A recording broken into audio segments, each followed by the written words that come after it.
Climate change is something I have always been passionate about. I had a vague awareness of it as a child with eco clubs and being encouraged to care for the environment, but as I got older I started to understand the sad reality of the damage we have caused the earth. Growing up with the emergence of technology, social media has become a normalised part of our lives. Young people don't really read the news anymore, so a lot of news or information about climate change gets spread on social media. Throughout the past few months, our social media screens have been taken over by performative activism. Stuff like share a photo of your pet and we will plant a tree, or post a funny meme and we will pick up a piece of litter. There's a good intent behind that, but it's a facade, it's not genuine. Where's the proof that's actually happening? Where's the proof that the so-called tree got planted? All this piqued my curiosity. How much do we actually know about climate change from social media?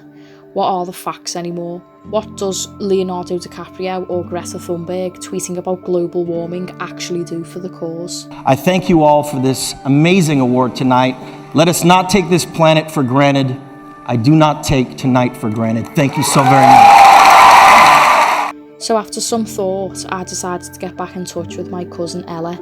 The reason I decided to consult Ella was because she is firstly my cousin.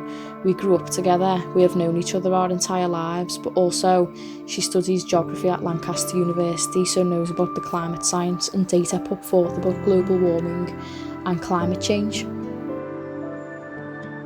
I would argue that social media has made more negative impacts on climate change compared to positive. After all, the youngest generation, they don't read the news anymore, it's all online. I think that while it is a good way of communication, it's too easy to create posts that are just spreading misinformation. I think too many people are too keen to argue online about whether climate change is real, whether we're seeing the impacts right now, and I think people get caught up on that and they ignore the fact that right now we shouldn't be arguing about these questions when it comes to climate change. We should be making a difference right now. We should be coming up with policies, we should be looking at the data, the science, that it's going to help us when we need it most in the coming years.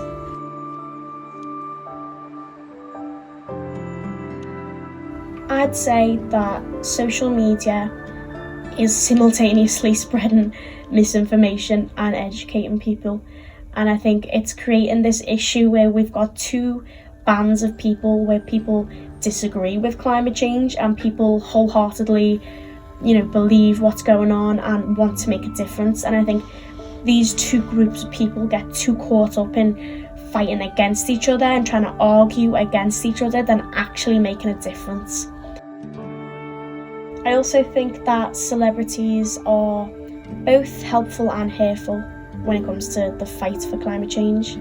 I think while Greta and Leo have made differences, I think their whole job is to be a celebrity. Their life revolves around being in the public eye and doing things for people to see, and I think that's the wrong reason to do stuff. And while, Greta and Leo, they do seem to have genuine care for what they're doing, I think it's become a trend right now to be politically and climatically aware.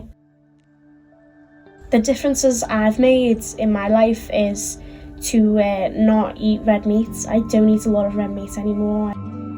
After seeing the water content, the how much it takes just to get a piece of beef on a plate, the water, the cattle feed, the land use, it's a disgrace, and the fact that our world just got that way is just, it terrifies me. None of these changes have been made is because of something I've seen on social media. As a student of geography and as someone studying climate sciences, it's important to find out this information from the horse's mouth, so to speak.